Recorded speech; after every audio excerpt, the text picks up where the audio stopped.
How to study more in less time, कम से कम समय में आप कैसे 12th की तैयारी करें, इसकी मैं आपको साइंटिफिक मेथड बता रहा हूँ। साइंटिफिक मेथड होती है कि सबसे पहले आप ऑब्जर्व करते हैं किस तरह से आपको स्टडी करना है, क्या करना है। देखिए, पहला स्टेप है, फर्स्ट मेथड है आपकी कि आप पहले जो भी आपका सिलेबस है आप उसकी स्टडी करो। स्टडी करो मतलब आप ये देखो कौन सा चैप्टर कितने मार्क्स का है और उसका वेटेज कितना, चैप्टर का साइज भी देखो। कोई चैप्टर हो सकता है कि छोटा है और उससे मार्क्स आपके आ रहे हैं कम, लेकिन आसानी से आप ला सकते हैं, और कोई चैप्टर बहुत लेंदी है और उससे क्वेश्चंस कम आते हैं। तो आप इस तरह से पहले आप ये ऑब्जर्व करो कि किस किस चैप्टर को मुझे कैसा प्रेफरेंस देना चाहिए, किस तरह से स्टडी करना चाहिए, कौन कौन से चैप्टर से कितने क्वेश्चंस आना है। इस सब पर आप बहुत ध्यान से पहले ये बात वाच कर लो, ताकि आपके मन प्लानिंग सेट हो जाए कि आप मार्क्स कैसे कवर करोगे। फिर उसके बाद बनाओ प्लानिंग स्टडी की। अध्ययन का तरीका आपका क्या है, आप किस टाइम पे ज़्यादा गेन कर पाते हो, आपके हिसाब से आप टाइम टेबल बनाओ। सिलेबस को बराबर डिस्ट्रीब्यूट करो। हर सिलेबस में, हर चैप्टर में, कोई भी एक चैप्टर आप स्टडी करते हैं तो उस चैप्टर में कौन सी ऐसी क्वेश्चंस हैं जो रिपीट हो रहे हैं या टाइप्स हैं, टाइप्स ऑफ क्वेश्चंस पे फोकस करो बेटा। सारे क्वेश्चंस तो आप कर नहीं पाओगे एकदम से, कौन कौन से प्रकार के क्वेश्चंस हैं, सारे टाइप्स के क्वेश्चन के पर फोकस करो। और एक पर्टिकुलर टाइम टेबल बनाओ, किस किस समय में आपको क्या क्या करना है, किस तरह से आप स्टडी करेंगे कि सिलेबस आपका, जो आपका टाइम है, जितना आपके पास समय बचा है उसमें आप कवर कर पाए।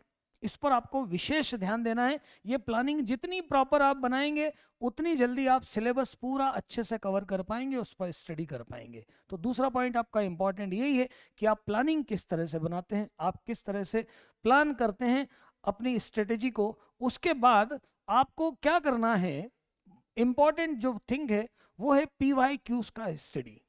PYQs मतलब आपने एक चैप्टर पढ़ लिया, चैप्टर के सारे क्वेश्चंस देख लिए, कौन कौन से टाइप के क्वेश्चंस बनते हैं। जैसे आपने रिलेशन फंक्शन लिया तो आपको डोमेन रेंज निकालना आया, रिलेशन के टाइप से देख लिया आपने, फंक्शन के टाइप देख लिए। अब उसके बाद पिछले 5 सालों में जो PYQs आए हैं उनकी आप बिल्कुल लिख कर उनकी प्रैक्टिस करो।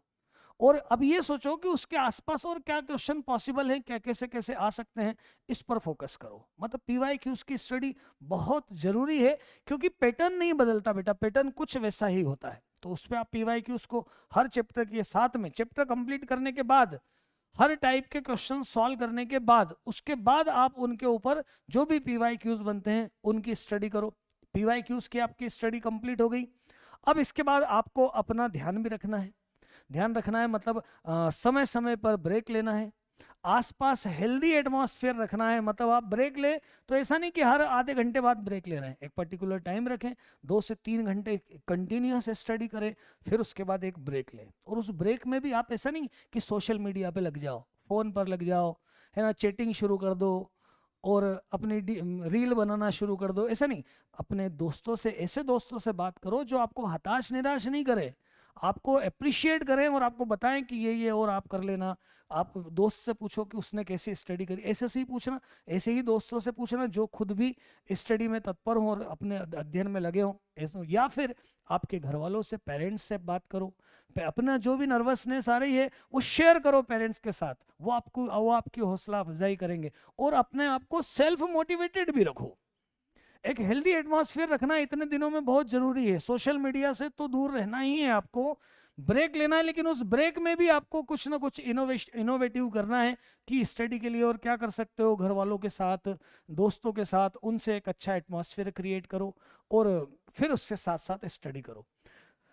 अच्छा, अब इसके बाद आपको क्या ध्यान रखना है, आपको अपना ध्यान रखना है। इस समय आप बीमार नहीं होना चाहिए, अपनी हेल्थ का विशेष ध्यान देना है।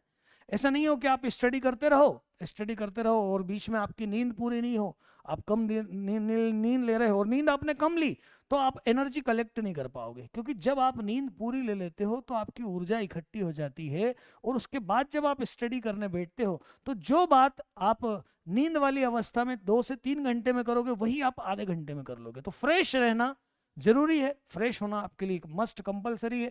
फ्रेश होने के साथ साथ, फ्रेश रहने के साथ साथ, मतलब नींद पूरी लेने के साथ साथ आपकी डाइट पे भी आपको ध्यान रखना है। इस समय आपको जंक फूड वगैरह ऐसी चीज़ें नहीं लेना है जिससे आपकी तबीयत में कुछ दिक्कत आ जाए। आपको हेल्दी फूड लेना है और समय समय पर बराबर भोजन लेना है, एक अच्छा एटमॉस्फेयर बना के रखना है।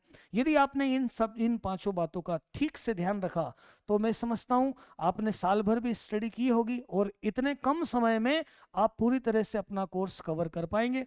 मेरी आपको बेस्ट विशेस है, इसी तरह से आप तैयारी में लग जाओ, जुट जाओ और अच्छे से अच्छा रिजल्ट बनाना है। 90% के ऊपर ही टारगेट रखना है। Thank you all. जय हिंद।